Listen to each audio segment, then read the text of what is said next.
नमस्कार, जय हिंद। मैं अविनाश कुमार सिंह आपका इस वीडियो में हार्दिक स्वागत करता हूं और ये वीडियो प्लीज़ आप लोग पूरा देखिएगा, स्किप मत करिएगा क्योंकि ये वीडियो आप लोगों के 3 सबसे इंपॉर्टेंट क्वेश्चंस का आंसर देने वाली है। और वो 3 सवाल ये हैं कि सही एजुकेशन का रास्ता क्या है, कामयाबी होती क्या है, एक्चुअली में उसके क्या मतलब होता है और हमारा समाज जिस दायरे में बंधा हुआ है वो ऐसा क्यों बना, एंड इसके साथ शिक्षा का, एजुकेशन का क्या कनेक्शन है। इन सवालों के जवाब पाने के बाद हम अपने बच्चों को एज अ पेरेंट और बच्चे अपने आप को सही दिशा दे सकते हैं, सही एजुकेशन दे सकते हैं अपने आप को और सेल्फ डिपेंडेंट बनके हमारे एंटायर नेशन को इवॉल्व कर सकते हैं ताकि हम अदर कंट्रीज के कंपैरिजन में तेजी से ग्रो करें और उनसे आगे बढ़ जाए, ताकि इंडिया का वर्चस्व पूरी दुनिया में बहुत ही बड़ा हो जाए और इंडिया पूरे वर्ल्ड को डोमिनेट करना स्टार्ट करे।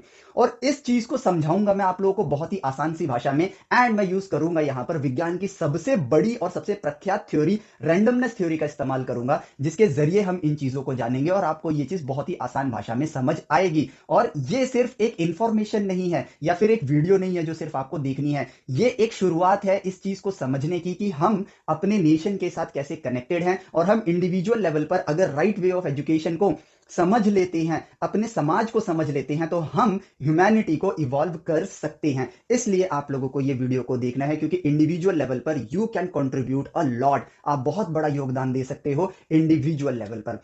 अब इस चीज को समझाता हूं मैं आपको और इसको समझाने के लिए रैंडमनेस थ्योरी का मैं इस्तेमाल करूंगा और उसके लिए मैंने एक काल्पनिक लेकिन सत्य घटनाओं पर आधारित, जो वास्तविकता में घटी हैं लेकिन एक मैंने स्टोरी बनाई है, उस स्टोरी के जरिए मैं आप लोगों को समझाऊंगा कि हमारा समाज आज जो है वो यहां तक पहुंचा कैसे है। तो इस चीज को समझते हैं और इस स्टोरी का नाम मैं पहले आपको बताता हूं। स्टोरी का नाम है द पूप स्टोरी। और ये पूप क्या है? बर्ड्स की जो पूप होती है उनकी स्टोरी है। पूप मींस बर्ड्स की जो पॉटी होती है, जो उनका वेस्ट होता है, उसकी स्टोरी है। अब इस स्टोरी को शुरुआत करेंगे हम लोग इक्वालिटी के साथ। हम लोग बात करते हैं क्या, सिर्फ दसियों लाख साल पहले जब इंसान जिस तरह के हुआ करते थे, उन्होंने खेती करना सीख लिया था और उन्हें खेतों से फसल, मतलब जमीन से फसल कैसे उगाते हैं, उनको ये पता चल गया था। अब यहां पर हम लोग अज्यूम करते हैं कि 1 लाख लोगों की आबादी है। उस 1 लाख लोगों में यहां पर इक्वालिटी किस तरह आई कि सबको इक्वल लैंड प्रोवाइड किया गया, सबको इक्वल लैंड दिया गया, यानी कि हर 1 लाख लोगों के पास जो जमीन का जो नाप है, जो माप है, वो सबके पास बराबर है, तो सब बराबर खेती कर सकते हैं। तो यहां पे शुरुआत हो रही है इक्वालिटी के साथ, कोई रैंडमनेस नहीं है यहां पर। लेकिन अब इस इक्वालिटी के साथ लोगों ने वहां पर रहना स्टार्ट किया और अपनी खेती करनी स्टार्ट करी। किसी ने दाल उगाए, किसी ने चावल उगाए, किसी ने कुछ और उगाए, किसी ने फल उगाए, किसी ने सब्जी उगाया और इसका आपस में लेन देन करना स्टार्ट कर दिया। और ये लोग जिस वे में चल रही है जिंदगी, उस वे में उनकी सिविलाइजेशन, उस जमाने की सिविलाइजेशन आगे बढ़ रही है। लेकिन अब इसी के साथ ना एक प्रॉब्लम दिखनी स्टार्ट हो गई और वो प्रॉब्लम ये है कि जमीन बहुत बड़ी है। जो उस कॉर्नर पे खेती कर रहा है और जो इस कॉर्नर पे खेती कर रहा है, ये अपनी फसलों का आदान प्रदान आपस में नहीं कर सकते हैं उनके जमाने की करेंसी में, क्योंकि इनके और इनके बीच में एक दूरी है, कनेक्टिविटी नहीं है। अगर करना चाहेंगे भी तो जो चलने में वक्त लगेगा वो बहुत ज्यादा लगेगा। और इसी चीज को सब लोगों ने सोचा कि, बहुत सबने सोचा, मोस्ट ऑफ द पॉपुलेशन ये सोचती है कि यहां यहां ट्रेड करना इम्पॉसिबल है, जो नियर बाई हैं वो आपस में ट्रेड कर सकते हैं। लेकिन किसी के माइंड में एक आइडिया आया, ठीक है, ये प्रॉब्लम है, और किसी के माइंड में एक आइडिया आया कि यार क्यों ना हम लोग रोड्स का एक नेटवर्क बनाएं, एक कंस्ट्रक्शन करें, यानी कि जमीन को सपाट कर दें, इससे बैलगाड़ी को चलने में आसानी हो जाएगी। और अगर एक नेटवर्क बन जाएगा तो ये दूरी तय करने में वक्त कम लगेगा और दूर तक यहां पर हम अनाज की ट्रेडिंग कर पाएंगे। और लेकिन एज अ इंडिविजुअल सब लोगों के पास क्योंकि बराबर खेत है तो सब लोग लगभग बराबर ही कमाते हैं और हम ये मान लेते हैं कि सब लोग एकदम इक्वल कमा रहे हैं, सबके पास इक्वल अमाउंट ऑफ मनी है। सो उस अमाउंट ऑफ मनी से कंप्लीट एक network banana was an impossible task. लेकिन जिसके माइंड में एक आइडिया आया था, उसने उस आइडिया को लेकर कुछ लोगों के साथ बात करी और वो आइडिया धीरे धीरे प्रोपगेट होना स्टार्ट हुआ। क्योंकि आइडिया इसका था, इसने एक और आइडिया प्रपोज किया, इस प्रॉब्लम के लिए एक सॉल्यूशन प्रपोज किया, और वो ये है कि इंडिविजुअली किसी के पास भी इतना पैसा नहीं है कि हम रोड्स बना सकते हैं। और करेंसी उस जमाने की, आज के जमाने की नहीं, कि किसी के पास भी इतना पैसा नहीं है, इतनी मैन पावर नहीं है। लेकिन अगर हम सब लोगों से, अगर मान लेते हैं एग्जांपल के लिए कि सबके पास 100-100 रुपए हैं, तो सब लोग अगर अपने 100 रुपए में से 5 रुपए मुझे देंगे, इकट्ठा करवाएंगे, तो मैं ये रोड बनाने का काम करूंगा, क्योंकि मैंने रोड को कैसे बनाना है,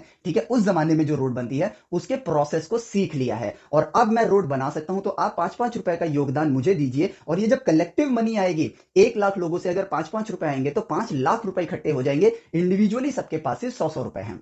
तो अब इसके जरिए लोगों ने ये सोचा, चर्चा किया, कुछ लोगों ने मना किया, लेकिन मेजॉरिटी को ये बात पसंद आई और उन्होंने कहा कि इस चीज को करना चाहिए, क्योंकि इससे हम लोग आज 100 रुपए कमा पा रहे हैं, लेकिन ट्रेडिंग अगर दूर तक होनी स्टार्ट होगी तो हम शायद उससे ज्यादा कमा लेंगे, इसमें हमारा ही फायदा है। तो अब यहां पर आप इस कहानी को ऑब्जर्व करना और समझना कि जिसके पास आइडिया आया, now he has a different task to do for the entire humanity, जो कि उस टाइम मौजूद थी। उस ह्यूमैनिटी के लिए उसने इवोल्यूशन का काम करना स्टार्ट किया, उसने रोड्स बनानी स्टार्ट करी। अब इसी के साथ, क्योंकि ये लोग खेती करते थे, एक और प्रॉब्लम यहां पर नजर आनी स्टार्ट होती है, और वो ये है कि यार इस जमीन पर कहीं पर तो बहुत अच्छी बारिश होती है, बहुत बड़ी जमीन है, 1 लाख लोगों की पॉपुलेशन है, कहीं पर बहुत अच्छी बारिश होती है तो कहीं पर बारिश नहीं होती है। और जहां बारिश होती है वहां पर कहीं पर पेड़ होते हैं, पेड़ बहुत ज्यादा उगते हैं क्योंकि उनको पानी की नीड होती है, और जहां पेड़ होते हैं वहां पक्षी होते हैं, और जहां पक्षी होते हैं तो वहां पक्षी पॉटी भी करते हैं। लेकिन अब प्रॉब्लम क्या आई, पहले प्रॉब्लम समझते हैं कि बारिश के हर जगह ना होने की वजह से कहीं पर सूखा पड़ता था और कहीं पर बहुत ही ज्यादा हरियाली होती थी। अब क्योंकि सूखा पड़ता था, रोड्स बनने की वजह से ये लोग भी अनाज को प्राप्त कर सकते थे क्योंकि कनेक्टिविटी बन गई है। लेकिन क्योंकि इनकी फसल उतनी अच्छी नहीं उग रही है तो इनका वर्चस्व, इनकी जो अर्निंग है वो कम होती जा रही है, क्योंकि ये ले तो सकते हैं पर लेने के बदले देंगे क्या। तो यहां पर एक बात निकल कर आती है कि शुरुआत बेशक इक्वालिटी के साथ हुई थी, लेकिन अब यहां पर इस जमीन पर मौजूद जो पॉपुलेशन है उसमें से कुछ पॉपुलेशन का फाइनेंस नीचे जाना स्टार्ट हो गया, वो गरीब होने स्टार्ट हो गए, और कुछ लोगों का जो कुछ पॉपुलेशन का फाइनेंस ऊपर जाना स्टार्ट हुआ क्योंकि उनको अच्छी बारिश मिल रही थी। अब किसी व्यक्ति को जिसको नीड होगी, किसी सबने इस चीज को इग्नोर किया होगा, जैसे लाइफ चल रही है वैसे ही चलने दिया होगा, लेकिन किसी एक ने सोचा होगा कि यार ऐसा क्यों होता है। उनको नहीं पता है आज के जमाने के साइंटिफिक टर्म, वो उसके जमाने के हिसाब से सोच रहे हैं। उसने सोचा होगा कि ऐसा क्या हो रहा है कि यार यहां पर फसल बहुत अच्छी है, यहां पे फसल बहुत खराब है।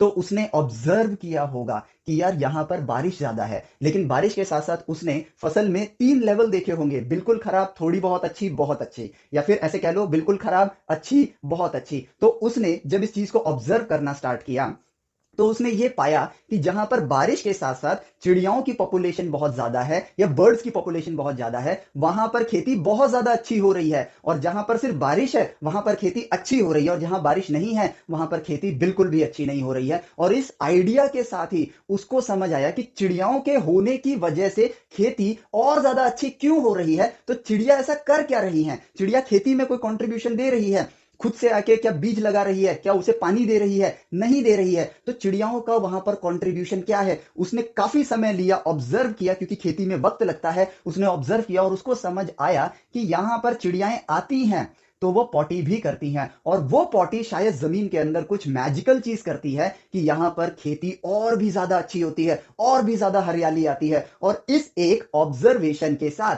ये वर्ड आपके लिए बहुत काम आने वाला है, इस एक ऑब्जर्वेशन के साथ यहां पर उसने ढूंढ लिया कि खेती करने के लिए चिड़ियाओं की पॉटी बहुत ज्यादा इंपॉर्टेंट है। और अब ये पर्सन, पहले एक पर्सन था जिसने रोड नेटवर्क्स बनाए, और ये दूसरा पर्सन है जो कि प्रॉब्लम के अंदर सॉल्यूशन को ढूंढ रहा था नेचर को ऑब्जर्व करके। और इसने सोचा कि यार अगर चिड़िया की जो पॉटी है, यानी कि जो उसकी पूप है, उससे खेती अच्छी हो सकती है, तो क्यों ना मैं एक सफर पे निकलूं, ऐसी जगह ढूंढूं जहां पर चिड़ियाएं अक्सर पॉटी करती हैं और वो किसी की अपनी जमीन ना हो, और वहां से मैं पूप को कलेक्ट करके उस चीज को सेल करना स्टार्ट करूं। और इस काम के लिए भी उस जमाने की करेंसी यानी कि पैसा लगेगा, तो उसने अपनी पर्सनल वेल्थ का इस्तेमाल किया, और थोड़ा बहुत अगर नीड पड़ी होगी तो उधार लेके किया, और वो निकल पड़ा एक सफर पे, और जाते जाते एक आइलैंड पे पहुंच गया।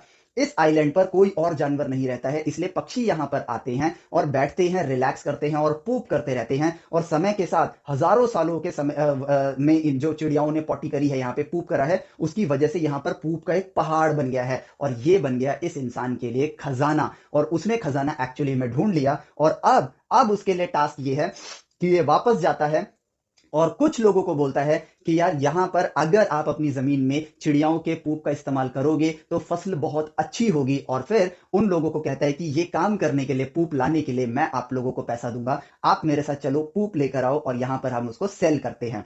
अब देखो, अब यहां से इस चीज को समझना कि यहां पर जो ये पर्सन 2 था, इसने इसने क्या पाया, इसने पाया एक आइडिया। किससे पाया? नेचर से पाया। क्यों पाया? क्योंकि ये चाहता था उस चीज को ढूंढना, यानी कि वो क्यूरियस था कि फसल ऐसी क्यों उग रही है, लोगों के बीच में ट्रेडिंग नहीं हो पा रही है फसलों की। उस प्रॉब्लम में भी एक इंसान ने आइडिया ढूंढा और उस आइडिया से ही टैक्स का सिस्टम, यानी कि उसने लोगों से थोड़ा थोड़ा पैसा लेके काम करना स्टार्ट किया। इसने अपना पैसा लगाया या फिर थोड़ा बहुत उधार लिया और उस पैसे से इसने अब पूप का व्यापार शुरू कर दिया। एंड इस सिविलाइजेशन में जहां एक समय पर सब लोग बराबर थे, अब 1 लाख लोगों में से 2 लोग ऐसे निकल चुके हैं, 2 लोग ऐसे आ चुके हैं जिसने, एक ने रोड नेटवर्क बनाया और एक ने पूप का बिजनेस स्टार्ट कर दिया। And here comes the politician, या फिर जो आगे चल के राजा बनेगा। क्यों बनेगा वो भी मैं बताता हूं। And here comes the businessman. अब यहां पर हुआ क्या? हुआ ये कि इसने जान लिया है कि खेती अच्छी कैसे की जा सकती है, इसने जान लिया है कि रोड नेटवर्क कैसे बनाए जा सकते हैं। तो अब ये इंसान रोड नेटवर्क के साथ बारिश के पानी को सींचने के लिए वहां पर ये लेक, क्या बोलते हैं, नहर भी बनाना स्टार्ट करेगा। उसके लिए भी ये टैक्स लेना स्टार्ट करेगा और इसके इन आइडियाज की वजह से इसकी जो पर्सनल वेल्थ है उस चीज पर फोकस करना कि 1 लाख लोगों के पास अगर 1 10 100 1000 लाख अगर 100 रुपए हैं और वो 5 रुपए देते हैं राजा को, अब वो राजा बन चुका है क्योंकि उसकी वेल्थ बढ़ चुकी है। क्यों बन गया है? उसके पीछे मैथमेटिक्स ये है, 100 रुपए है, यानी कि इनके पास 1 करोड़ रुपए हैं। उसमें से अगर ये 5% राजा को देंगे रोड्स बनाने के लिए, यहाँ पर नहरों का टनल बनाने के लिए, नहरों का नेटवर्क बनाने के लिए, तो उस पैसे से उस एक इंसान की वेल्थ इस आइडिया से पहले, जो कि सबके तरह सेम होती, 100 रुपए होती, लेकिन अब उसके पास आते हैं 5 लाख रुपए। इसका वर्चस्व बहुत ज्यादा है। अब क्योंकि ये इसको बना रहा है, ये इसको बना रहा है, और यहां पर दूसरा पर्सन जो आता है उसने एक बिजनेस आइडिया ढूंढ लिया है और उस बिजनेस आइडिया से लोगों की खेती को वो अच्छा कर सकता है। इसने पानी की कनेक्टिविटी दी, इसने पूप को डिस्ट्रीब्यूट करना स्टार्ट किया। एंड यहां पर आया एक बिजनेसमैन जो ये कहता है कि आपके महीने की कमाई अगर 100 रुपए है तो 5 रुपए का पूप मुझसे खरीद लो। मैं कैलकुलेशन ईजी रखना चाह रहा हूं। 5 रुपए की पूप मुझसे खरीदो, खेतों में डालो और पहले से ज्यादा कमाओ। अब जो आपके पास पर्सनल वेल्थ है उसमें से इंडिविजुअल पर्सन के पास अगर 100 रुपए थे तो अब उसके पास बच रहे हैं 90 रुपए। इसके पास आ रहे हैं 5 रुपए, यानी कि 5 लाख रुपए 1 लाख लोगों से ले रहा है और ये भी 1 लाख लोगों से 5 लाख रुपए ले रहा है। लेकिन इसका काम इसके रोड नेटवर्क्स पर डिपेंडेंट है। ये जहां जहां पहुंचाना चाहता है ये रोड नेटवर्क वहां वहां बनाएगा। तो इसी तरह शुरू हुआ वर्चस्व का खेल कि इसके पास 5 लाख रुपए आए और इस कलेक्टेड मनी को हम लोग बोलेंगे टैक्स। लोगों का योगदान अपने सिविलाइजेशन को इवॉल्व करने के लिए वो बना आगे चल के टैक्स, और इसने जो पैसा कमाया वो बना बिजनेस। और इस बिजनेस से इसने भी 5 लाख रुपए कमाए। लेकिन क्योंकि ये जो बिजनेसमैन है ये रोड नेटवर्क्स पर डिपेंडेंट है, तो उनकी बढ़ोतरी में, उनको जल्दी बनाने के लिए और जहां ये चाहता है वहां बनने के लिए इसने कहा कि मैं अपने प्रॉफिट में से 30% का शेयर आपको दूंगा, यानी कि 1.5 लाख रुपए ये इसको दे देता है। तो इसकी पर्सनल वेल्थ, पर्सनल नहीं, इसके पास जो अमाउंट है, जो मनी है, वो 6.5 लाख रुपए की बन जाती है। और ये क्या करेगा अब कि 6.5 लाख रुपए में से 2 लाख रुपए का काम कर रहा है, ठीक है, और इसके पास रिमेनिंग अमाउंट बच रहा है। तो इंडिविजुअल लेवल पर प्रॉफिट बच रहा है। मान लो चलो 4 लाख का भी काम किया तो 2.5 लाख रुपए का प्रॉफिट बच रहा है और इसके पास 3.5 लाख रुपए बच रहे हैं। एंड अब समझने वाली बात यहां पर आती है कि एक पर्सन के पास अब 90 रुपए हैं, ये जो बिजनेस कर रहा है इसके पास 3.5 लाख रुपीज हैं, और जो राजा बन चुका है, जो लोगों के लिए कनेक्टिविटी ला रहा है, उनके लिए सहूलियतें ला रहा है, उसके पास 6.5 लाख रुपए की वेल्थ है और इस पैसे से ये रोड्स बना रहा है। अगर इसका सिर्फ मान लो 10% भी ये प्रॉफिट बनाता है, ठीक है, जो कि 65,000 हो जाएगा, 65,000, और ये सारे कामकाज करने के बाद अगर 10% भी प्रॉफिट बचाता है तो वो 35,000 हो जाएगा। और अब कंपेयर करो 90 रुपीज इंडिविजुअल पर्सन और बिजनेसमैन के 35,000 को, बहुत बड़ा अंतर आ जाता है। 90 रुपीज इंडिविजुअल पर्सन के और 65,000 रुपीज उस पर्सन के जो रोड नेटवर्क्स बना रहा है, बहुत बड़ा अंतर आ जाता है। और यही से हमारा सिविलाइजेशन अब बटना स्टार्ट हो जाता है। इन लोगों का वर्चस्व बड़ा हो चुका है क्योंकि ये कामयाब हो चुके हैं। इन्होंने प्रॉब्लम को ऐसा चल रहा है वैसा चल रहा है इस तरह से नहीं सोचा, इन्होंने इस प्रॉब्लम का सॉल्यूशन नेचर में ऑब्जर्वेशन करके ढूंढा और उस प्रॉब्लम को लोगों को दिया ताकि लोगों की लाइफ एनहांस हो। पॉइंट समझना, यहां पर लोगों की लाइफ के साथ बुरा नहीं हुआ है, पहले जो बुरा हो रहा था अब उससे कम बुरा हो रहा है। क्यों? जहां पर सूखा पड़ा हुआ था वहां पर अब पानी की कनेक्टिविटी है और ये पूप का बिजनेस कर रहा है। तो जहां पे सूखा था अब वो सूखा नहीं रहेगा, अब वहां पर भी फसल उगाई जा सकती है। तो जिन्होंने इन चीजों के बारे में सोचा उसी से ये सिविलाइजेशन इवॉल्व हुई, पॉइंट समझना। सिविलाइजेशन पहले क्या था, सब खेती कर रहे थे, लेकिन बारिश कहीं भी जहां होती थी वहीं हो रही है। बर्ड्स अपनी मर्जी से अपनी जगह ढूंढते थे, उन्होंने अपनी जगह फिक्स कर रखी थी। जो कहीं हरियाली थी, कहीं पे सूखा था, कहीं पे ठीक ठाक फसल उग रही थी। लेकिन अब लोगों के बीच में कनेक्टिविटी है, लोगों के बीच में सही फसल उगाने का ज्ञान है, और लोगों के बीच में दो ऐसे लोग आ चुके हैं जिसमें से एक बन गया राजा और एक बन गया बिजनेसमैन। और इसी तरीके से इनका वर्चस्व money wise compare to other population बहुत ज्यादा बड़ा बना। अब इसी एग्जाम्पल को आपको समझना है। यही चीज, अब एक और बात इसमें ऐड करूंगा, जब इनकी पीढ़ी दर पीढ़ी आगे बढ़ेगी तो ये बिजनेसमैन अपनी अगली जनरेशन को यही बिजनेस सिखाएगा कि इससे आगे बढ़ते हैं। और अब इसी में एक चीज और समझते हैं कि ये बिजनेसमैन काम करने के लिए पैसा कमा रहा है, ये इसके पास अच्छी खासी इनकम आ रही है, जिसमें से कुछ परसेंट ये एज अ प्रॉफिट बचा रहा है। लेकिन अब ये काम करने के लिए इसको लोगों की जरूरत है, और उन लोगों को मिल गई एक नई चीज की शुरुआत हो गई, जॉब। जो इस बिजनेसमैन ने जॉब दिया वो प्राइवेट जॉब, रोड बनाने के लिए, नहर बनाने के लिए लोगों को जो काम दिया गया वो बन गया सरकारी काम, गवर्नमेंट जॉब बन गया। और इसी तरीके से जॉब्स इंट्रोड्यूस हुई ह्यूमन सिविलाइजेशन के अंदर। लेकिन अब कई पीढ़ी बीती, और कई पीढ़ी बीतने के बाद जब पीढ़ी दर पीढ़ी टेक ओवर करते गए बिजनेस को और पॉलिटिक्स को, जब टेक ओवर करते गए, तो उस पीढ़ी को ये नहीं पता था कि ये शुरुआत कैसे हुई है। उन्होंने जो देखा उन्होंने वही समझा, और वो ये समझा कि ये हमारा काम है।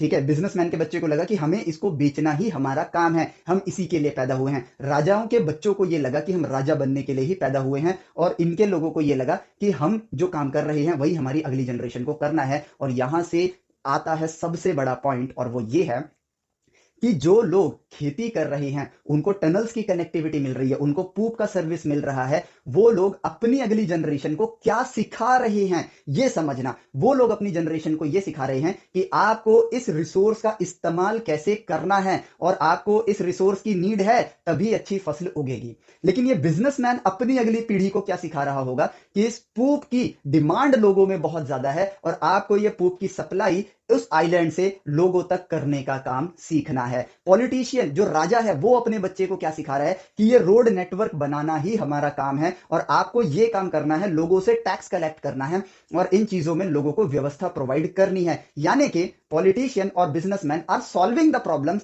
एंड वो अपनी अगली जनरेशन को वही ज्ञान दे रहे हैं।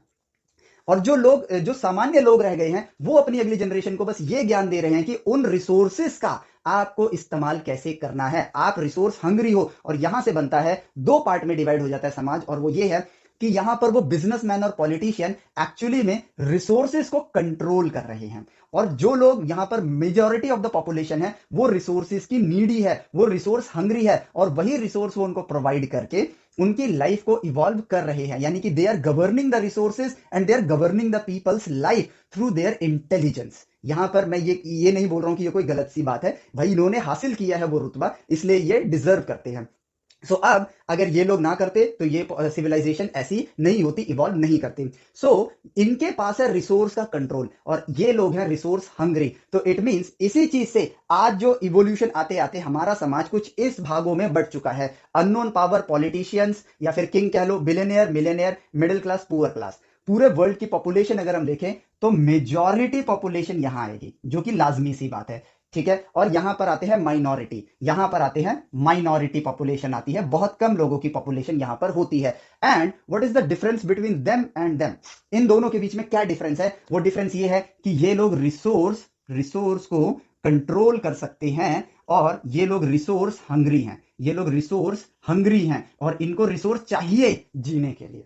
ये अपनी संतान को क्या सिखाएंगे? अपनी अगली जनरेशन को एजुकेट करेंगे। तो क्या एजुकेट करेंगे? कि आपको रिसोर्सेज को यूज कैसे करना है। ये लोग अपनी अगली जनरेशन को क्या सिखाएंगे? ये लोग अपनी अगली जनरेशन को सिखाएंगे कि आपको रिसोर्सेज को किस वे में डिस्ट्रीब्यूट करना है, कैसे उन लोगों तक पहुंचाना है। इट मींस कि यहां पर जो एजुकेशन प्रोवाइड की जा रही है और यहां पर जो एजुकेशन प्रोवाइड की जा रही है वो कंप्लीटली डिफरेंट है।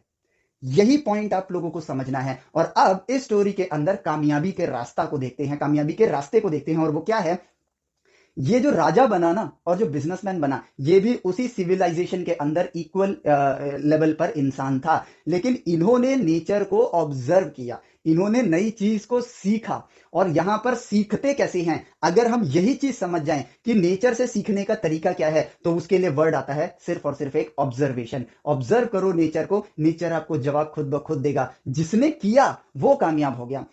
पढ़ा ये भी रहे हैं, लेकिन जो ऑब्जर्वर होगा वो कामयाब बन जाएगा, जो ऑब्जर्वर नहीं होगा वो वहीं का वहीं रह जाएगा। जैसी लाइफ कट रही है ऐसी ही लाइफ कटती रहेगी। और यहां पर हमें समझना होगा कि हमें एजुकेशन में बच्चों को क्या सिखाना है। हमें सिखाना है कि रिसोर्स को कंट्रोल कैसे किया जाता है, और अगर आप रिसोर्स कंट्रोल नहीं कर सकते हो, फाइंड द न्यू रिसोर्स।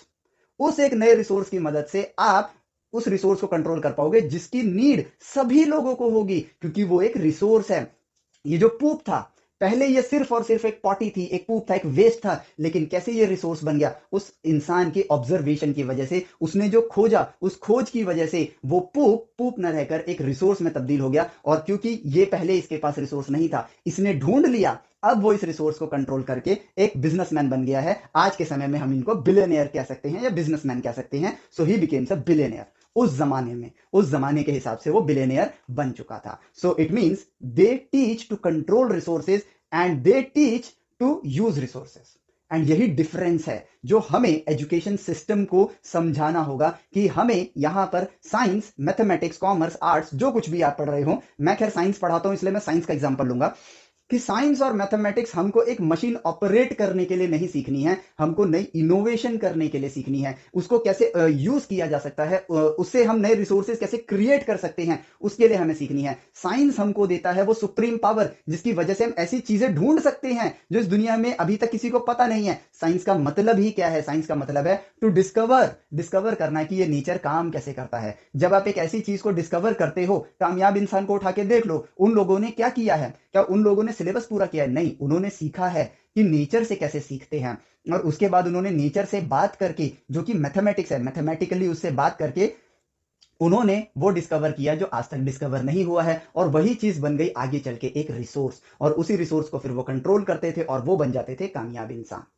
यानी कि हमें अपने बच्चों को सिखाना क्या है कि रिसोर्सेज को कंट्रोल कैसे किया जाता है। और अगर आपके पास रिसोर्स नहीं है तो काबिल बनो। नेचर में अभी तक हमने सब कुछ नहीं ढूंढा है, और हम सब कुछ कभी ढूंढ भी नहीं पाएंगे, क्योंकि यहां पर इनफाइनाइट रिसोर्सेज हैं, जिनमें से जो ढूंढे जा चुके हैं उनको कंट्रोल करके आज कुछ लोग यहां पर बैठे हैं। अगर आप यहां पर हो तो आप उस नई खोज की तरफ आगे बढ़ो, और उस रिसोर्स से आप पूरी दुनिया को अपने साथ कनेक्ट कर सकते हो, पूरी दुनिया उस पर डिपेंड कर सकती है, और आप एक कामयाब इंसान बन जाओगे। This is what success is. अब सोच के देखो, सोच के देखो कि यार हम गलती क्या कर रहे हैं। हमने यहां पर चीजों को समझा ही नहीं है। कैसे नहीं समझा है? हमने यहां पर, इनकी एजुकेशन कंप्लीटली डिफरेंट है, इनकी एजुकेशन कंप्लीटली डिफरेंट है, क्योंकि ये नीडी हैं, और ये यहां पर इनकी नीड्स को पूरा करने की एजुकेशन देते हैं। से फॉर एग्जांपल मार्केट में डिमांड आती है कि डेनिम की जीन्स पहनना, ठीक है, डेनिम की जीन्स जो है उसकी डिमांड बढ़ती है। सो ये यहां पर अपनी पॉलिसीज बनाते हैं कि डेनिम का जो कपड़ा होगा उस पर टैक्स को इवेल्युएट किया जाए, क्योंकि अब ज्यादा लोग उसको लेने वाले हैं। क्यों? क्योंकि इन्होंने डिमांड क्रिएट कर दी है। और यहां पर बिलियनियर्स क्या सोचेंगे कि इस डेनिम के जीन्स को बनाने की फैक्ट्री हम लोग लगाते हैं, because we have a huge wealth. हम उसका इस्तेमाल करके उस फैक्ट्री को लगाएंगे और उस चीज को यहां प्रोवाइड करेंगे, और उस चीज को करने के लिए जो मैन पावर चाहिए वो हम यहीं से लेंगे। और क्योंकि यहां पर एजुकेशन ही दिया जाता है कि पढ़ लिख के अच्छी नौकरी लग जाए ताकि लाइफ कट सके। इन 1 लाख लोगों ने भी, उन 2 लोगों को छोड़ दिया जाए तो बाकी लोग सिर्फ और सिर्फ अपनी लाइफ काट रहे थे। उनका इवोल्यूशन भी उन 2 लोगों पर डिपेंडेंट था। अगर ये 2 लोग ना सोचते तो कभी यहां तक इस सूखे वाले एरिया में पानी पहुंचता नहीं पहुंचता। क्या इनको बर्ड की पूप मिलती? नहीं मिलती। क्या इनकी खेती में ग्रोथ होती? नहीं होती। जैसा चल रहा था, नेचर ने जो दिया बस वो ले लिया। तो इनका इवोल्यूशन भी उन थिंकर्स की वजह से हुआ है। एजुकेशन हमको वो पावर दे सकता है जिससे हम पूरी की पूरी ह्यूमन सिविलाइजेशन को इवॉल्व कर सकते हैं। क्यों? लेकिन ये पढ़ा रहे हैं, और यहां पर हम पढ़ रहे हैं ऑपरेट होने के लिए, वर्क करने के लिए। अगर हम 25 साल ये सोचें कि हम 25 साल अगर पढ़ते हैं तो, और इस बात को फील करें कि यार अगर काम ही करना है तो यार बस उसकी ट्रेनिंग लेके काम में लग जाओ।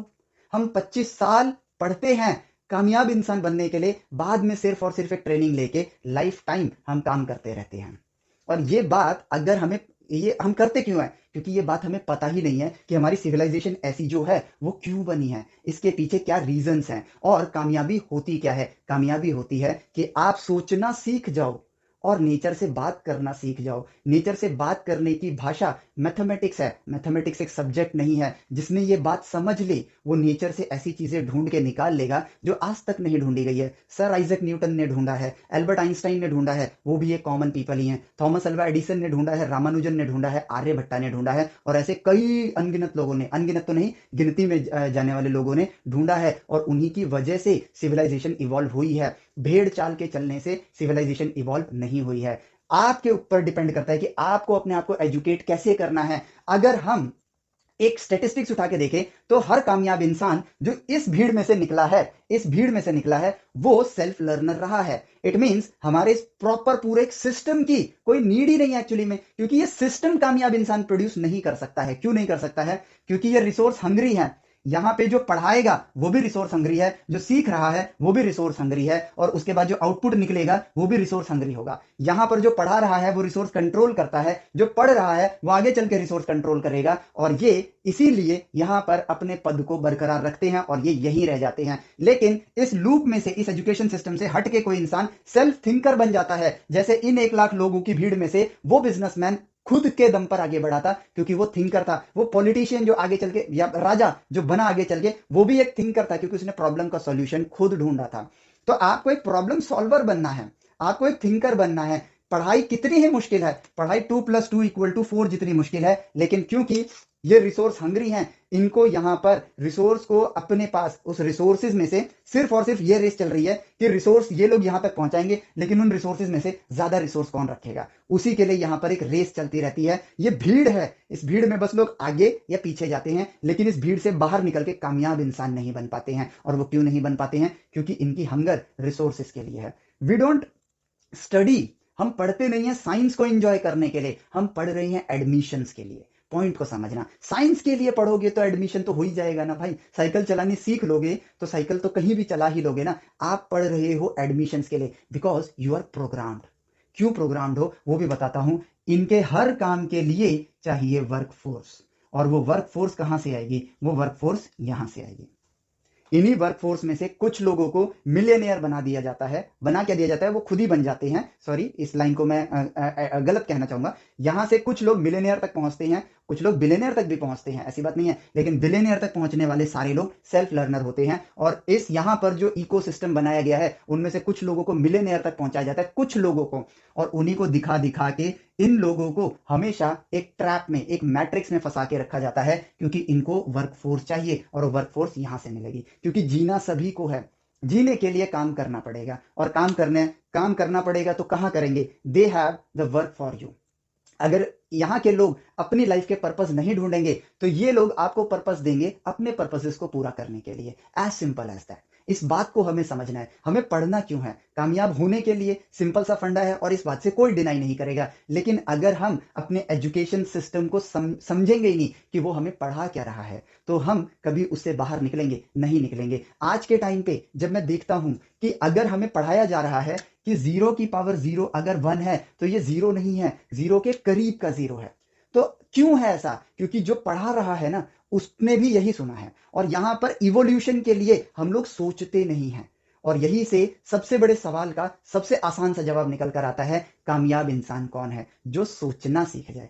एल्बर्ट आइंस्टाइन ने भी ये कहा है, और ये फेमस कोट आप लोगों ने सुना भी होगा, education is not learning of facts, it is the training of mind to think. तो जो सोचना सीख गया, जो नेचर से कम्युनिकेट करना सीख गया, उसका सिलेबस पूरा हो चुका है। अब वो क्यूरियस बन चुका है, क्योंकि वो नेचर से बात कर सकता है, और नेचर तो हर सवाल के जवाब आपको दे ही रहा है, क्योंकि नेचर में ही सब कुछ घटता है। सारे साइंटिफिक फिनोमिना, मैथमेटिकल फिनोमिना, या इस दुनिया में हर वो चीज जिससे एक इंसान कामयाब बना है, नेचर से ही तो ढूंढ के उसने अपनाया है। और किया क्या है, ये बात समझनी है, और फिर हमें अपने बच्चों को सही वे में गाइड करना है कि बेटा, साइंस तुम पढ़ रहे हो साइंस के लिए, एडमिशंस के लिए नहीं। एडमिशंस एग्जाम्स बहुत आसान है। 10 लाख बच्चे एग्जाम देते हैं, 10,000 बच्चे आईआईटी में जाएंगे ना। अगर ये 10 लाख के 10 लाख बच्चे का एवरेज मार्क्स कम भी होगा तो भी 10,000 बच्चे जाएंगे, एवरेज मार्क्स ज्यादा होगा तो भी 10,000 बच्चे जाएंगे। तो लेकिन समझने वाली बात क्या है कि इस एग्जाम को हम ठीक ढंग से कैसे यूज कर सकते हैं, कैसे पता चले कि हम इवॉल्व कर रहे हैं। अगर कम नंबर पे, जो आज के समय पे हो रहा है, 80-90 नंबर पे कट ऑफ आ जा रहा है 300 में से, तो अगर 80 नंबर पे लोग आईआईटीज में जा रहे हैं, तो हम अगर अपने एजुकेशन सिस्टम को इवॉल्व करें, उनको ऑब्जर्वर बनाएं, उनको एडमिशन्स के लिए नहीं, उनको साइंस के लिए पढ़ाएं, तो ये पूरी पॉपुलेशन के मार्क्स ज्यादा होंगे। जाएंगे अभी भी 10,000 बच्चे, लेकिन अच्छी बात तो ये है ना कि अब ये सब ज्ञानी हैं। अब ये सब ज्ञानी है, क्योंकि सब ज्ञानी है, इनको आईआईटी मिले चाहे ना मिले, ये खुद का रास्ता ढूंढ लेंगे, बिकॉज दे आर थिंकर्स।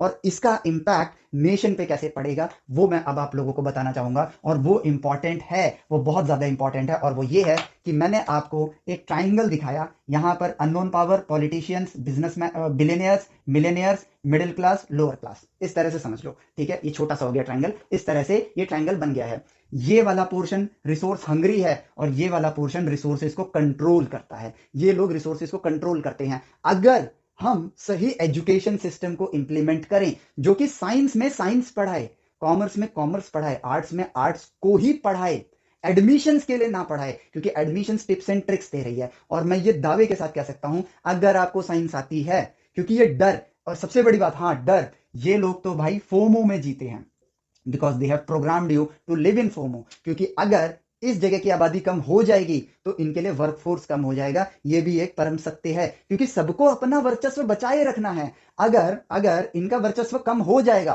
तो फिर ये लोग भी तो, ये सक्सेस थोड़ी होगा, इनके लिए तो डिमोशन हो जाएगा, ये लोग नीचे आ जाएंगे। सो एक फोमो क्रिएट रहता है। They have created jobs and they want you to educate yourself to do that job. ये लोग, आपको एजुकेशन सिस्टम ऐसा इसलिए बना है क्योंकि इन लोगों की जॉब करने के लिए आपको तैयार होना है।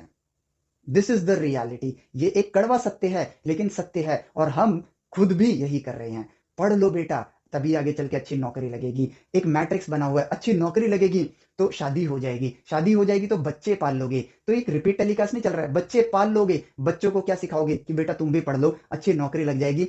एक इंसान का जीवन मिला, वो कट गया, खत्म। और इन्होंने अपनी लाइफ एंजॉय करी। क्यों?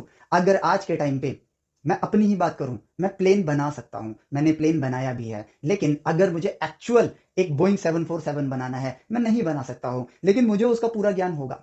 लेकिन मैं बना क्यों नहीं सकता हूं? The reason is I don't have the resources, I belong to this section. और रिसोर्सेज इनके पास है, इनको अगर प्लेन बनाना होगा तो ये लोग बना लेंगे, एक्चुअल बोइंग 747 प्लेन बना लेंगे। क्यों? क्योंकि प्लेन बनाने के लिए जो रिसोर्सेज चाहिए, जो मेटल्स चाहिए, जो मटेरियल चाहिए, जो वायरिंग चाहिए, वो सब इनके पास है। उसको करने के लिए जो वर्कफोर्स चाहिए, ये यहां से ले लेंगे।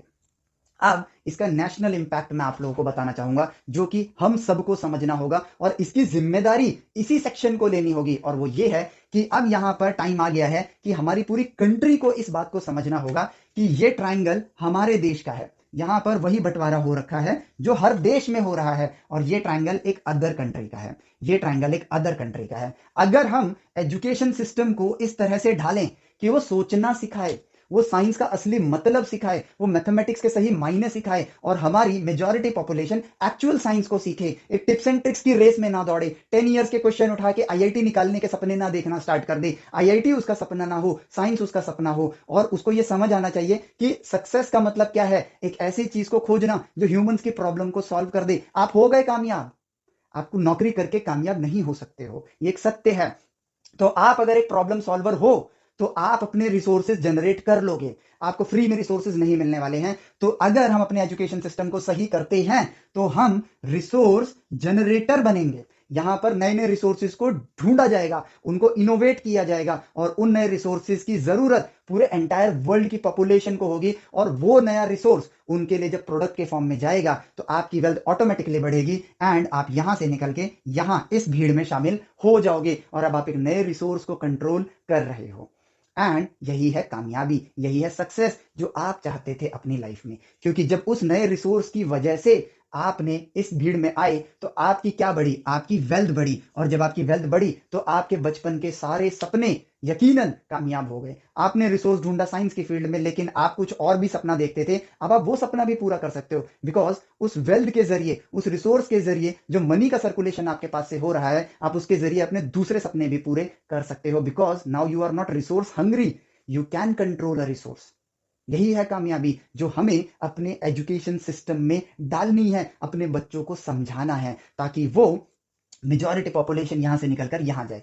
अब लेकिन यहां पर एक कैच आता है, एक क्वेश्चन आता है कि अगर सब यहाँ पहुंच जाएंगे तो इनके लिए काम कौन करेगा, और मान लो ये पॉपुलेशन भी यहाँ पहुंच गई तो इनके लिए भी वर्कफोर्स तो नहीं है। अब इसी प्रॉब्लम को अगर हम सॉल्यूशन में ट्रांसफॉर्म कर दें और यहां पर हम कहें कि ये इंडिया है, यहाँ की मेजॉरिटी पॉपुलेशन जो थी अभी राइट एजुकेशन की वजह से अगर ये माइनॉरिटी बन जाए, यानी कि सब लोगों ने नहीं किया लेकिन बहुत से लोगों ने किया और हमारी मेजॉरिटी पॉपुलेशन यहां जाना स्टार्ट कर दे, अब क्योंकि they control the resources, they need the man power, इनको मैन पावर की नीड है। और अब यहीं से समझना, इनको मैन पावर की नीड है अब क्योंकि यहाँ पॉपुलेशन कम है तो सबको जॉब मिल जाएगी, यानी कि हमारे देश में अब भूखा कोई नहीं मरने वाला है, इवोल्यूशन तो आ गया, यानी कि यहां पर कोई भी जॉबलेस नहीं है क्योंकि जॉब करने की जो पॉपुलेशन है वो कम है, इस वजह से सबके पास जॉब है। लेकिन मैन पावर की जो रिक्वायरमेंट है वो अभी फुलफिल नहीं हुई क्योंकि अब ज्यादा बिलियनियर्स हैं, ज्यादा रिसोर्सेज हैं हमारे पास और ज्यादा रिसोर्सेज पे कंट्रोल है, तो लेकिन मैन पावर कहाँ है, तो उस मैन पावर के लिए अब अदर कंट्रीज के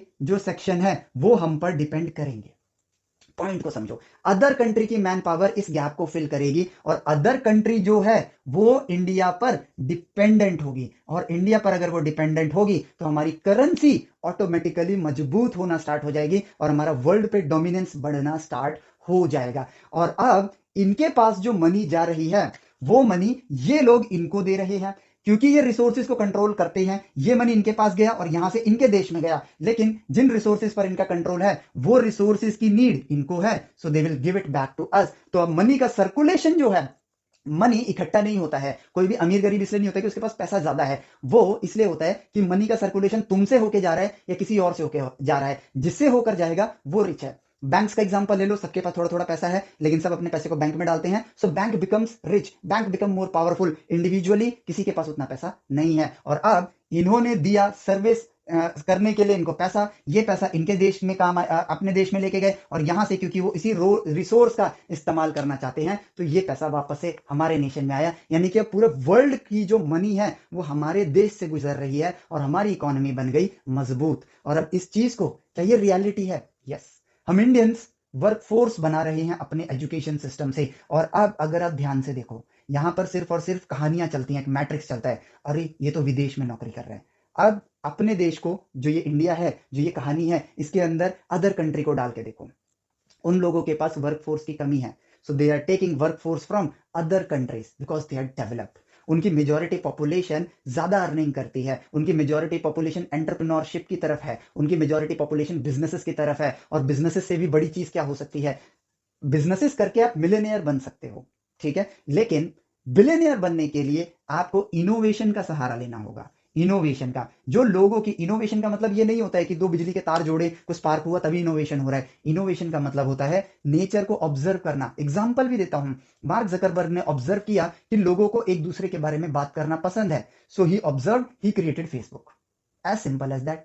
सो अगर आप एक थिंकर हो, आपको हर जगह पे एक आइडिया नजर आएगा और उस आइडिया से ही, उस आइडिया को एग्जीक्यूट करने के लिए आपको अपनी वेल्थ लगानी पड़ेगी, उस समय जो मौजूद है, नहीं है तो उधार लेके लगानी पड़ेगी। और यही चीज, जब आप एक थिंकर हो तो आप उधार लेने के लिए भी आप रेडी हो, because now you have a believe in your self that I can do it, because मैंने ही तो इस चीज को डिस्कवर किया है, तो मैं ही कर सकता हूं। अगर मैं कर सकता हूं तो उधार लेके चुकता भी कर दूंगा और अपने आप को इस भीड़ से निकाल के इस भीड़ में ले जाऊंगा, इस बड़ी भीड़ से निकाल के इस छोटी भीड़ में ले जाऊंगा। यही कामयाबी है और ऐसे ही मैं कामयाब होऊंगा।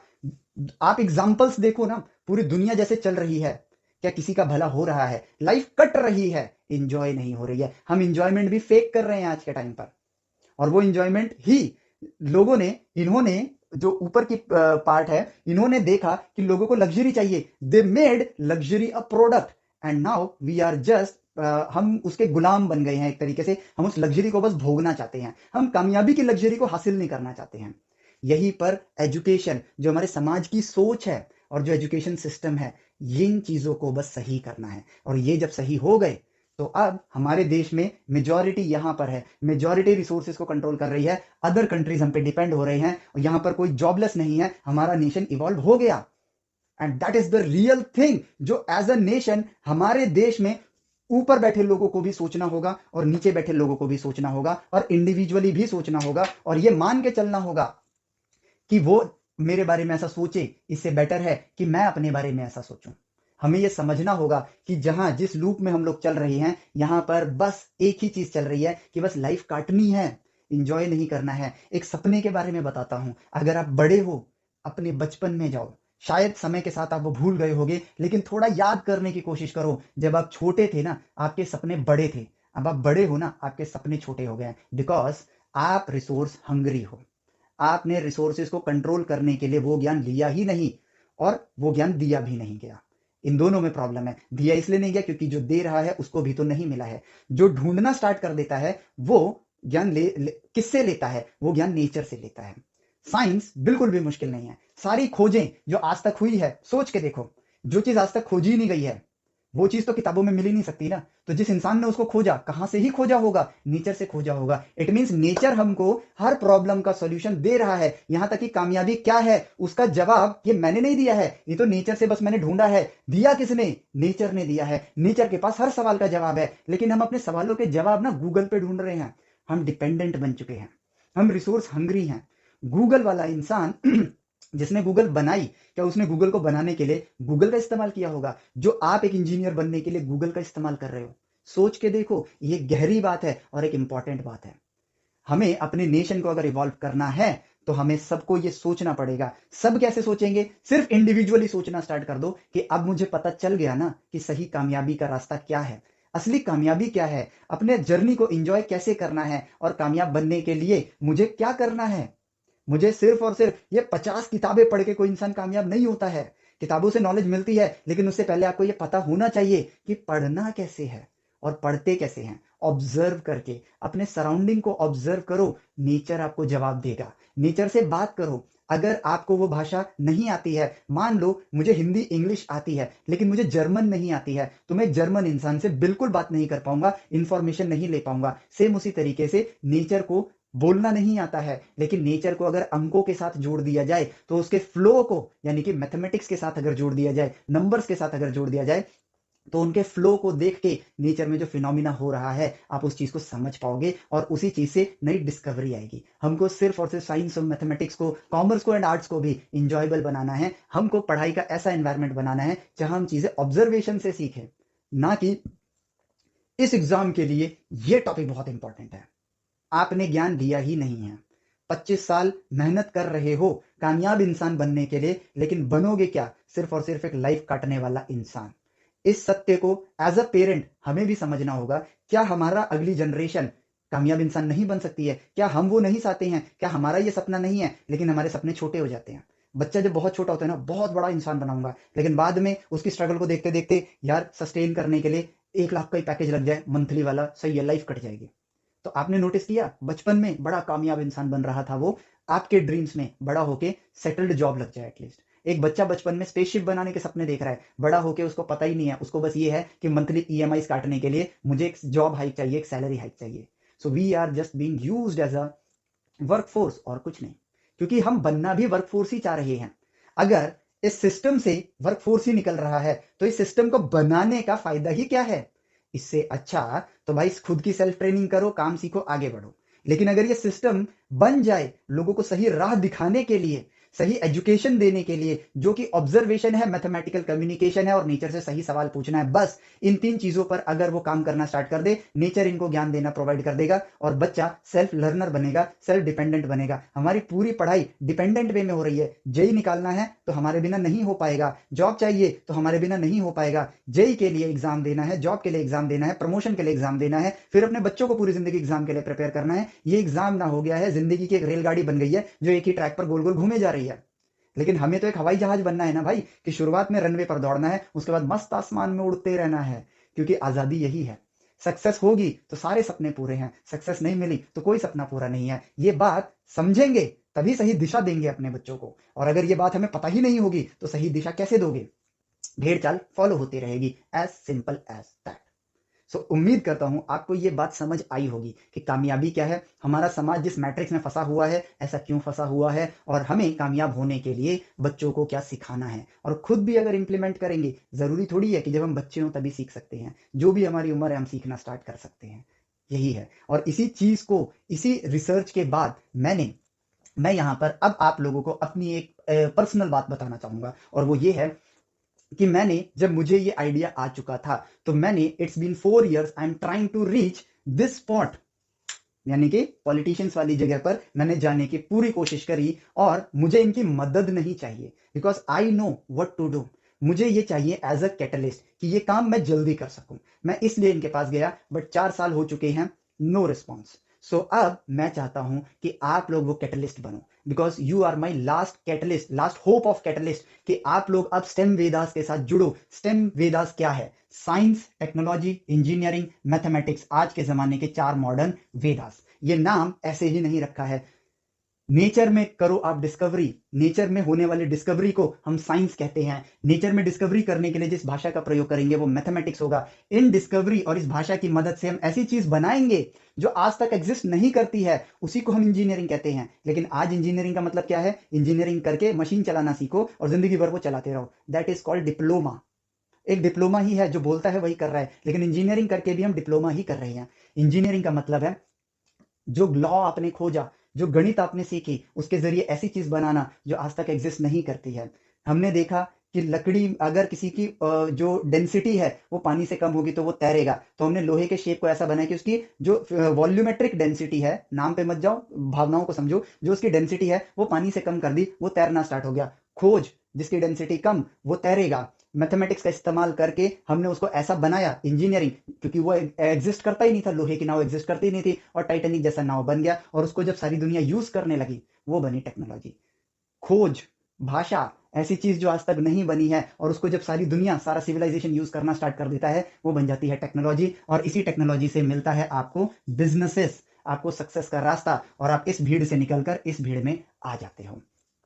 दे are not bothering because they are living their life to the fullest. वो अपनी लाइफ इंजॉय कर रहे हैं, हमें बॉदर करना होगा। So I request you all to come into STEM Vedas. STEM Vedas की मैंने एक एप्लीकेशन बनाई है, जिसमें अगर आप पेरेंट हो, आप भी उसको डाउनलोड करो, as a parent log in करो। वहां पे मैंने ग्रुप ऑफ थिंकर्स बनाया है, जिसके अंदर हम सब लोग ऐड होते जाएंगे, क्योंकि मेरे पास संपूर्ण ज्ञान नहीं है, लेकिन हम सबके पास थोड़ा थोड़ा ज्ञान है। एक बच्चे की एक क्वेरी होगी जो कि एज अ पोस्ट उसमें जब आएगी ना, तो क्या पता वो ज्ञान मेरे पास ना हो, लेकिन आप उसी फील्ड में काम करते हो और वो ज्ञान आप वहां पर दे सकते हो। और अलग अलग लोग जब अपना अपना ज्ञान शेयर करेंगे तो ज्ञान फैलेगा। ज्ञान बांटने से बढ़ता है। यहां जब सब अपना ज्ञान देंगे, एज अ पेरेंट जब हम उस ग्रुप का पार्ट होंगे, तो हम साइंटिफिक टॉक्स कर रहे होंगे आपस में। और ये जो कल्चर बना है सोशल मीडिया का, जो कि अदर कंट्रीज का एक ट्रैप है, उस ट्रैप से दुनिया बाहर निकलेगी। अब लोग कपड़ों की बातें करते हैं, सुंदर दिखने की बात करते हैं, अपना इन्फ्लुएंस बनाने की बात करते हैं, उसके बजाय इस पॉपुलेशन में ये चीजें माइनॉरिटी में आ जाएं और साइंटिफिक बातें मेजॉरिटी में आ जाएं, जिससे कि हम खुद ब खुद क्यूरियस बनने स्टार्ट होंगे। हमारी अगली जनरेशन इसके साथ पैदा होगी कि ये क्या हो रहा है। बच्चों के लिए यहाँ पर कोर्सेज होंगे, लेकिन सुपर अफोर्डेबल कोर्सेज होंगे। 9th-10th में वो जो पढ़ रहे हैं, प्योर साइंस के साथ होगा उसका कोर्स, एक्चुअल ऑब्जर्वेशन के साथ होगा वो चीज, और यहाँ पर चीजें आसान भाषा में आपको समझ आएगी। क्यों? क्योंकि हम हर चीज नेचर में कैसे हमने उसको डिस्कवर किया, उस तरह से सीखेंगे। So I want to make a community. जब तक हम इस बात को फैलाएंगे नहीं ना, आगे तक बढ़ेगी नहीं बात, हम लोग यूनाइट नहीं होंगे। एकता में बल है, वो बल जब तक हम लोग नहीं ले लेंगे, तब तक हम इवॉल्व नहीं कर पाएंगे, एक उसी लूप में फंसते जाएंगे। And STEM Vedas is not here to compete with any coaching institute. STEM Vedas यहां पर सिर्फ और सिर्फ राइट इंफॉर्मेशन देने के लिए आया है, और वो राइट इंफॉर्मेशन का फायदा हर एक इंस्टीट्यूट, हर टीचर भी उस चीज को उठाएं। संपूर्ण ज्ञान मेरे पास नहीं है, आपसे मुझे ज्ञान मिलेगा, मेरे पास जो है वो मैं अपने आप से आप लोगों को शेयर करूंगा। लेकिन जो ज्ञान मैंने ये लिया है ना, ये 12 साल मैंने एजुकेशन सिस्टम को ऑब्जर्व करके बनाया है, जो इस वीडियो में मैं यहाँ आप लोगों को बता रहा हूँ। और कामयाबी क्या है वो हमें समझ आया, हमारा समाज ऐसे ताने बाने में क्यों बुना है ये मैंने आपको समझाया, सही एजुकेशन क्या है वो मैंने आपको बताया। और आप लोग प्लीज मेरे लेक्चर वीडियोस को इवेल्युएट भी करना, क्योंकि आप इवेल्युएट करोगे तो मुझे पता चलेंगी, क्योंकि मुझे पता है, मैं ये समझ चुका हूं कि कमियां बुराई बताने के लिए नहीं होती हैं। कमियां, उन कमियों से ही मैं ये जान पाऊंगा कि किन चीजों को दूर करना है, ताकि मैं भी इवॉल्व कर सकूं और सही एजुकेशन जो मैं देना चाहता हूं उसको और सही कर सकूं। This is what evolution is. एक दिन में हम चीजों को ठीक नहीं कर सकते हैं, लेकिन मिल जाए ना तो एक दिन जरूर ठीक कर देंगे। And this is what I want from you. Stem Vedas का एप्लीकेशन का लिंक मैंने यहाँ डिस्क्रिप्शन में छोड़ रखा है, या फिर प्ले स्टोर पे आप सिंपली लिख सकते हैं स्टेम वेदास। आपको वो ऐप मिल जाएगी और उसको डाउनलोड करो, as a parent log in करो और उस ग्रुप का पार्ट बनो, जहां पर हम नॉलेजेस को शेयर करेंगे। एंड प्लीज, अगर आपको लगा, अगर आपको लगा कि मैंने जो ये इंफॉर्मेशन, जो नॉलेज अभी आप लोगों के साथ शेयर करी, ये वर्थ शेयरिंग है, तो प्लीज इसको शेयर करो। बिकॉज ये अगर चीज नहीं फैलेगी, ये मेरा मानना है, आपका मानना अलग हो सकता है, लेकिन अगर मेरे मानने के साथ आपका मानना मैच कर रहा है, आपको लग रहा है कि मैं सही बात बता रहा हूं, तो इसको फैलाना जरूरी है। तभी हम एक बड़ी कम्युनिटी बना पाएंगे और तभी हम एजुकेशन सिस्टम को सही डायरेक्शन में ला पाएंगे। और इसको मैं कैसे इवेल्युएट करने वाला हूं स्टेम वेदास में, वो भी मैं आप लोगों को बताना चाहूंगा। मैंने अभी बच्चों को अपने पास लाने के लिए कोर्स का नाम रखा है जेई मेंस प्लस एडवांस। लेकिन मैं चाहता हूं कि जब सब लोग सही रास्ते पर आना स्टार्ट होंगे ना, सही विज्ञान का आनंद उठाना स्टार्ट करेंगे ना, गणित को नेचर की भाषा की तरह इस्तेमाल करना स्टार्ट करेंगे ना, थिंकर बनना स्टार्ट करेंगे ना, तो मैं इस कोर्स का नाम चेंज कर दूंगा। मैं इस कोर्स का नाम चेंज करके रखना चाहता हूं साइंस एंड मैथमेटिक्स, क्योंकि एक्चुअली में हमने साइंस ली है। ये होगा स्टेम वेदास को इवेल्युएट करने का तरीका जो मैंने अपने लिए चुना है। मैंने ये चीज चुनी है कि यार आज अगर एक एग्जाम का कट ऑफ सिर्फ 80 नंबर है, स्टेम वेदास की सक्सेस इसमें नहीं है कि कितने एडमिशंस हुए, स्टेम वेदास की सक्सेस इनके लिए नहीं है। आज हमारे कोचिंग्स कंपीट कर रहे हैं, वो 10,000 बच्चे जो आईआईटी में जाते हैं उनमें से कुछ परसेंट बच्चे हमारे कोचिंग से हो, लेकिन 9,90,000 बच्चों का क्या, इनके बारे में भी तो सोचना है। हमारा टारगेट ये होना चाहिए कि यार यहां पर कट ऑफ 250 पर है, ताकि मेजॉरिटी भीड़ के पास नॉलेज हो, मेजॉरिटी भीड़ के पास नॉलेज हो। आईआईटी सबको तो नहीं मिलेगी, लेकिन जिनको मिली उन्होंने एज अ रिसोर्स यूज किया, जिनको नहीं मिली वो भी ज्ञानी, वो अपने रिसोर्सेस बना लेंगे। तो ज्ञानी बनना है हमें, हमें असली ज्ञान को पहचानना है। That is why I welcome you all to be a catalyst for STEM Vedas. ये लोग कब आएंगे पता नहीं, लेकिन जब भी आएंगे मैं इनको भी एज अ कैटलिस्ट यूज करूंगा अपने इंडिया नेशन को ग्रो करने के लिए। Because we also need the man power, और ये भी एक परम सत्य है। और मैं चाहता हूं कि इंडिया दूसरी कंट्रीज के लिए मैन पावर ना बने, इंडिया इवॉल्व करे, दूसरी कंट्रीज के लोग हमारे लिए मैन पावर बने और हमारी टेक्नोलॉजी पर वो डिपेंडेंट हों। और ये बात बड़े लोग फील कर रहे हैं, कर सकते हैं, आराम से समझ सकते हैं इस बात को, और बच्चे भी समझ सकते हैं। एंड यही हमें करना है, राइट एजुकेशन को स्प्रेड करना है। So please if you believe कि जो मैं कह रहा हूं वो हमारे नेशन को इवॉल्व कर सकता है, तो प्लीज इसको ज्यादा से ज्यादा शेयर करना, और सिर्फ शेयर मत करना, कहना भी कि प्लीज इसको थोड़ा टाइम देके जरूर देखें। सो इस वीडियो को मैं यहां एंड करता हूं। उम्मीद करता हूं कि मैंने एक सही इंफॉर्मेशन आप तक पहुंचाई होगी। सो मिलते हैं आपसे फिर किसी वीडियो लेक्चर में और इसी तरह के किसी एक कंटेंट में जो कि मैं बड़े लोगों के लिए भी बनाता रहूंगा। सो इस वीडियो को यहीं एंड करते हैं। टिल देन मिलते हैं नेक्स्ट वीडियो में। Till then take care, bye bye, जय हिंद।